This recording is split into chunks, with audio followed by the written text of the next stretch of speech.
去年一加和红米大乱斗，搞得 realme 和爱酷呢是非常难受啊，存在感是变低了不少，大于一种老大和老二干架，结果呢把老三老四给干趴下了。可能是竞争压力变大的关系，今年爱酷12在产品定义上，相对于之前爱酷数字系列变化还挺大。那么实际产品力表现怎么样呢？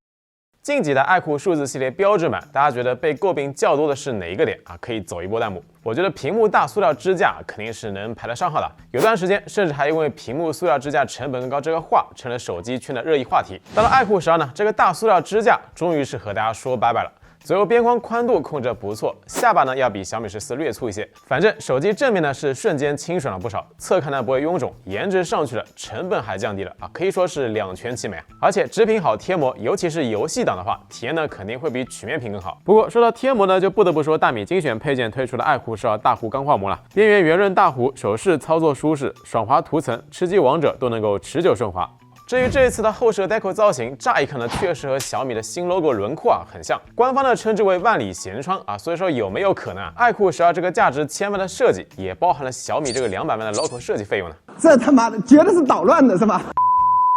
开个玩笑。白色版本爱酷12整体来看呢，我觉得还挺不错的。虽然说摄像头二角和机身二角呢并不统一，但是右侧的闪光灯、镜头参数以及爱酷加宝马的3色条，一定程度上起到了视觉平衡效果。而且仔细看的话，相机镜头盖板其实也并不是纯平设计的，而是带有点 2.5D 弧度。Deco 部分看着呢就比较的润。那满分10分，你会给爱酷12的设计打几分呢？可以走一波弹幕。ID 设计上另外一个重要的变化呢，就是中框从弧形变成了垂直设计，手感是明显倒退了。因为垂直中框边缘打磨不够圆润，后盖和中框之间的衔接呢也并不是平滑过渡的。加上76毫米左右的机身宽度，裸机握持确实是比较割手，只能带套解决但是需要吐槽的一点是，这一次爱酷12随机附赠的保护壳依然是清水软壳建议呢向 A42 Pro、真我 GT5、小米14学习一下，改为 TPU 磨砂壳。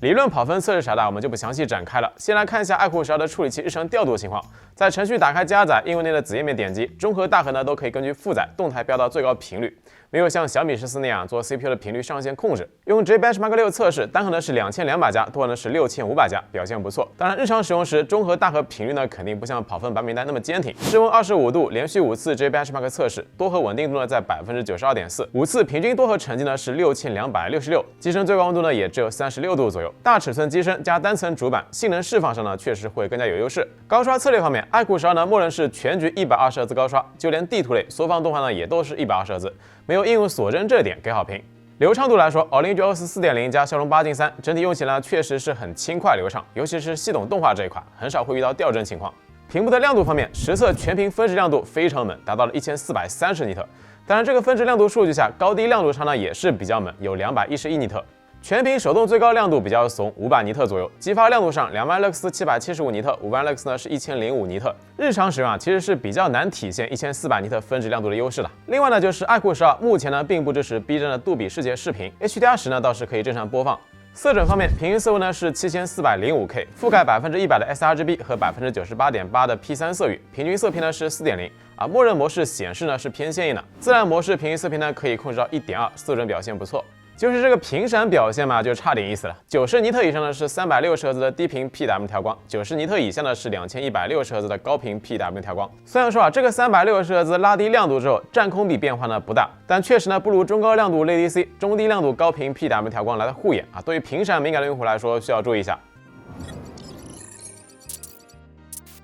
接下来我们来看一下游戏实测表现，测试工具呢依然是性能狗，王者荣耀高清120帧模式，全程无压力。不过整机功耗要比小米14呢更高一些，为3.2瓦。这里有一部分呢是屏幕尺寸的关系，但是我觉得和调度呢也有些影响。爱酷12游戏过程中，2个 A520 小核也是有不小负载的。15分钟游戏平均频率呢分别是 1.36G 赫兹、1.24G 赫兹、1.23G 赫兹加 1.17G 赫兹。原神表现比较出色，平均帧率呢是59.6帧，全程帧率稳定性是要好于小米14的。帧率掉到55帧以下，几率呢要小很多。整机功耗呢是5.7瓦，机身最高温度呢也就43度左右。所以今年803天玑93机型征服 720P 原神基本是属于小菜一碟了。20分钟游戏 CPU 的平均频率分别是 1.07GHz、1.73GHz、1.83GHz 以及 1.42GHz， 中核、大核的频率调度要更加开放。最后呢，来看一下高负载游戏崩坏星穹铁道，爱酷12的整体游戏帧率稳定性同样是要好于小米14的，平均呢是58.3帧，整机功呢是6瓦。后面呢，并没有像小米14那样出现缓慢下降，锁到55帧上限。游戏过程中处理器调度呢，同样会更加开放些。当然，可能也有网友会说这小米14因为是小屏所以说后面才锁帧。但实际上，小米14 Pro 的性能调度和小米14呢也是非常接近的所以说还是性能释放策略的差异。最后来说一下续航方面，在我们300尼特亮屏续航测试中，爱酷12最终亮屏续航成绩呢是7小时10分，5000毫安时电池加 1.5K 屏，表现呢是相当不错。另外，爱酷12呢并没有像 X100那样，在6%电量之后 ，CPU 呢会进行大幅锁屏。如果按照同样开放的频率调度，实际续航呢估计会比 X100更强些。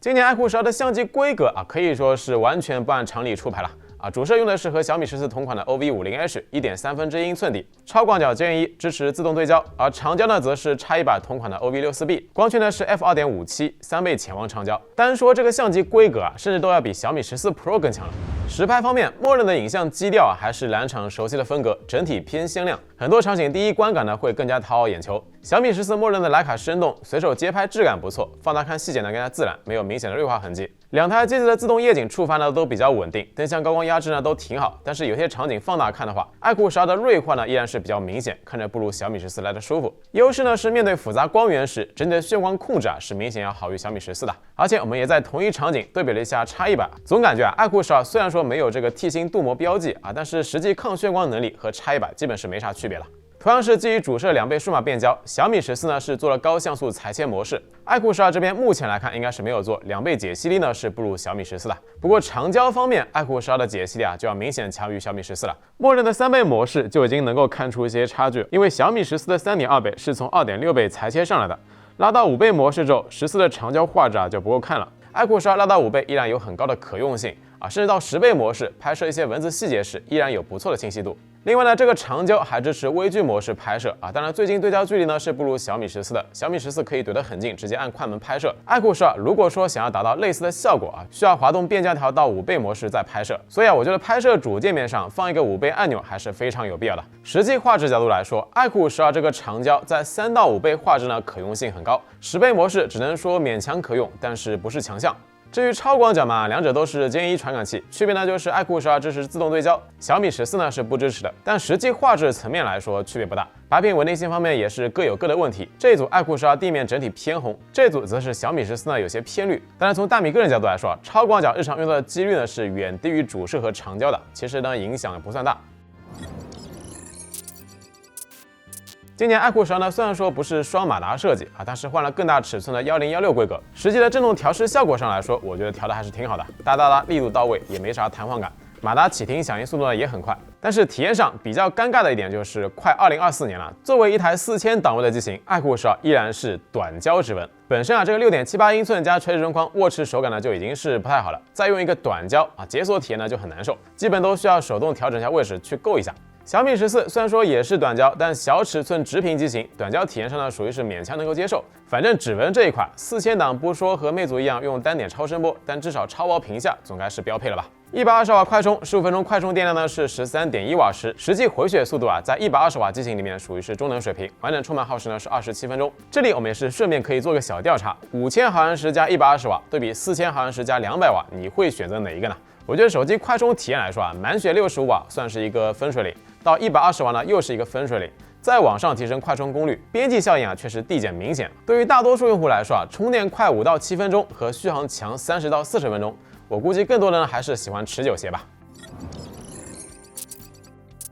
简单小结吧，今年爱酷12相对于前2代产品确实有了一个比较明显的差异，不再刻意强调电竞属性，而是更偏向于全能中备机型。影像能力呢是全面加强了，但是偏向于游戏娱乐的部分依然是没有失分比如说直屏加相对开放的性能调度，120瓦快充加5000毫安时电池，游戏和续航表现呢比较出色，还有大尺寸马达和对称双扬。缺点呢就是大尺寸机身加垂直中光，手感呢是比较差的，依然是短焦指纹。另外对于频闪敏感的用户来说，这个机子的频闪设定也会有些影响。就产品本身啊，爱酷12呢确实更像是小米14 Plus 的定位啊。如果说你喜欢直屏，又觉得小米14的屏幕对你来说有些偏小，那么它确实是一个不错的替代选项。至于爱酷12对比小米14谁更强啊，我觉得这两台机子本质上依然是错位竞争的关系。在小尺寸直屏这个赛道上，小米14未来大半年应该还是没啥直接对手。爱酷12一部分配置堆料比小米14强啊，更适合游戏娱乐。但小米14同样在小尺寸机身内做到了爱酷12所没有的啊，比如说 IP68 无线充电、USB 3.0这些。